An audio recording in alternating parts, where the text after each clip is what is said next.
Patah hati final Liga Champions 2018 jadi motivasi Mo Salah membawa Liverpool juara musim ini.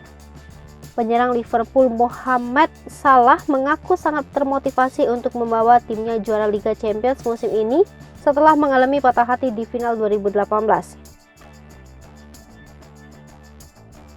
Liverpool menghadapi Real Madrid pada partai puncak Liga Champions musim ini di Stade de France, Paris, Minggu 29 Mei 2022 dini hari waktu Indonesia Barat.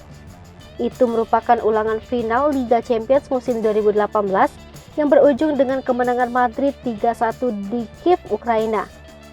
Dalam pertandingan itu, Salah mengalami cedera setelah bertabrakan dengan bek Madrid, Sergio Ramos, dan dipaksa keluar lapangan pada babak pertama. Kala itu, Salah merasa sangat terpukul. Selain tidak dapat membela timnya sampai akhir pertandingan, The Reds juga gagal merengkuh trofi. 3 gol Los Blancos masing-masing dari Karim Benzema dan Gareth Bale 2 hanya mampu dibalas 1 gol oleh Sadio Mane. Maka dari itu kini setelah 4 tahun berlalu, Salah bertekad membalas dendam pada tim ibu kota Spanyol itu untuk membawa Liverpool menjuarai Liga Champions musim ini.